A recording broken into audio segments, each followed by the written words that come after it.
Sétimo ano, vamos então para a nossa 15ª unidade do ano, a terceira unidade do quarto bimestre. Nesta unidade nós vamos estudar mais uma vez Brasil, o período do Brasil colonial, agora a sociedade mineradora. Vocês se lembram que quando nós começamos a estudar a história do Brasil, eu disse para vocês que nós podemos dividir a história do Brasil de diversas maneiras. Uma delas é pela questão econômica, das produções de riqueza que o Brasil teve na sua história. Então nós podemos começar lá com o ciclo do pau-brasil, depois da cana-de-açúcar, e aí vem a mineração. Mais tarde vocês estudarão também o ciclo do café. Nesta unidade nós estudaremos então o período da mineração, o período em que os portugueses exploraram então metais e pedras preciosas no território brasileiro. Então vamos lá. Bem, retomando um pouco do que nós já estudamos lá no período das grandes navegações, vocês se lembram que o que motivava os países europeus para grandes navegações era obter produtos que pudessem ser vendidos e eles então trocassem esses produtos por ouro. Então a venda era produto por ouro, o pagamento era em ouro. Desta maneira eles acumulavam então metais preciosos para que eles pudessem ter uma balança comercial favorável. Então isso fazia parte então do mercantilismo, do sistema mercantil, tá certo? Então era essa a ideia. Então o objetivo era obter o metal precioso. Quando os portugueses chegam ao território brasileiro, claro que a primeira coisa que eles fizeram foi buscar metais preciosos, principalmente porque eles já conheciam o sucesso da Espanha. A Espanha chegou na América um pouco antes dos portugueses e tiveram a sorte de já de primeiro momento, de cara, encontrar metais preciosos. Os portugueses vão fazer a mesma coisa, vão procurar, mas não encontraram metais preciosos no território brasileiro. E isso fez com que retardasse o início da colonização. Eles não tiveram interesse de imediato na colonização, continuaram explorando os produtos orientais, como nós já estudamos em matérias anteriores.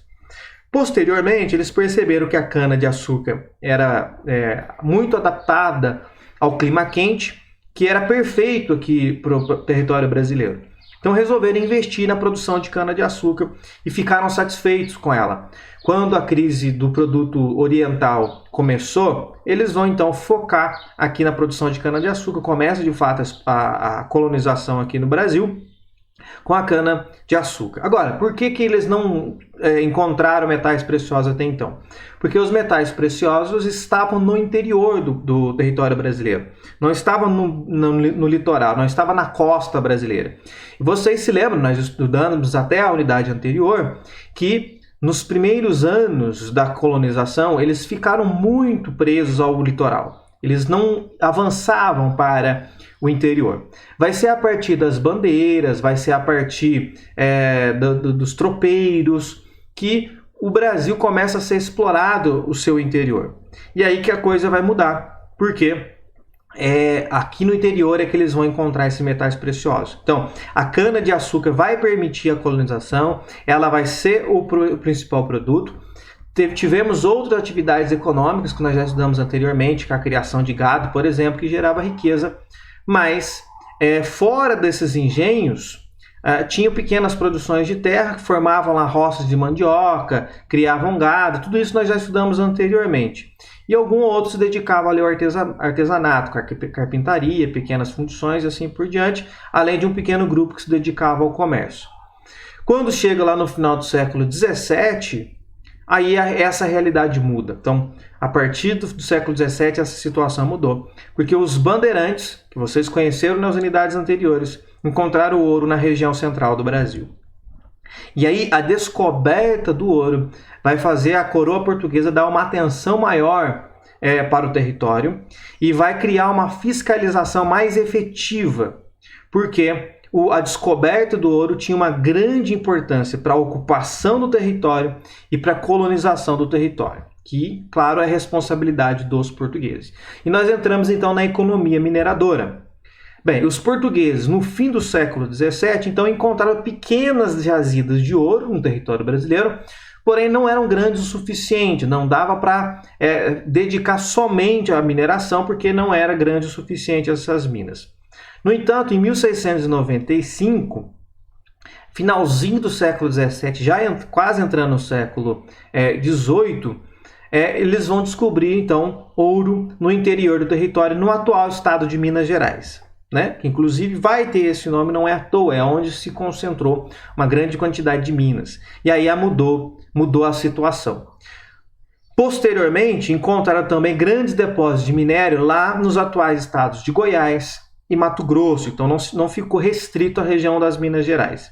E aí a coisa começa a ficar realmente importante a partir do século XVIII, a partir da década de 1720, quando encontraram também diamantes nas capitanias de Minas Gerais, como esse mapinha aqui nos mostra. Então, nós temos aqui uma região de ouros e pedras preciosas no Brasil, temos na região central das Minas Gerais, e encontraram bastante diamante na região de Diamantina, principalmente, e as jazidas de ouro, em Ouro Preto, Mariana, Sabará e assim por diante.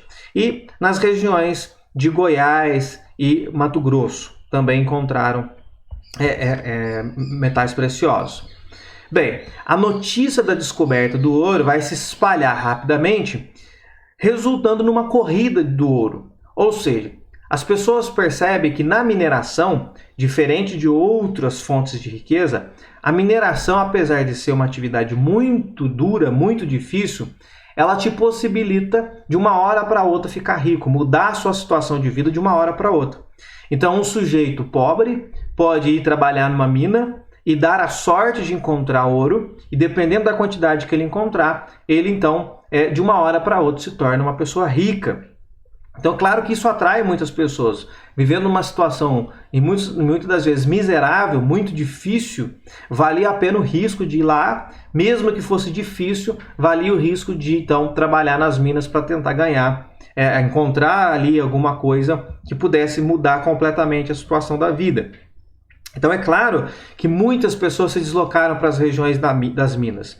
Comerciantes, escravizados, indígenas, senhores de engenho, aventureiros, religiosos, ricos, pobres, pessoas de todos os tipos, de todos os níveis sociais daquele momento.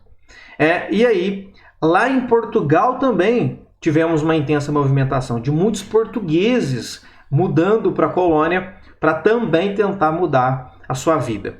E aí é claro que o rei de Portugal temia principalmente com os jovens que moravam em Portugal. Se todos saíssem de Portugal e viessem para cá, comprometeria a produção lá em Portugal. Ele temia perder todos os jovens. Então, esses jovens se aventuravam aqui para a colônia para poder buscar riqueza. Na página 33 fala um pouco sobre isso.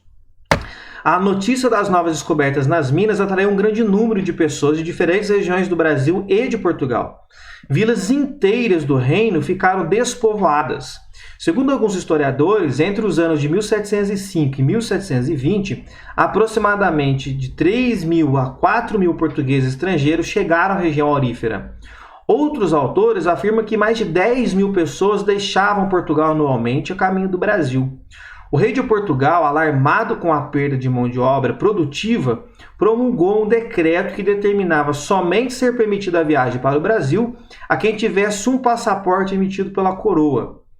A lei não conseguiu impedir totalmente o processo migratório clandestino, mas houve com essa medida uma redução no número de pessoas que desembarcou nos portos brasileiros.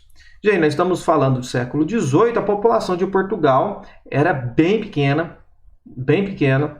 Então, se todos os anos saísse ali em torno de 10.000 pessoas, principalmente jovens, não teria quem trabalhasse lá em Portugal, fazer os serviços em Portugal. Então, o rei resolve tomar algumas medidas para impedir isso. Aí a colônia, em meados do século XVIII, então, se tornou a maior produtora de ouro do mundo.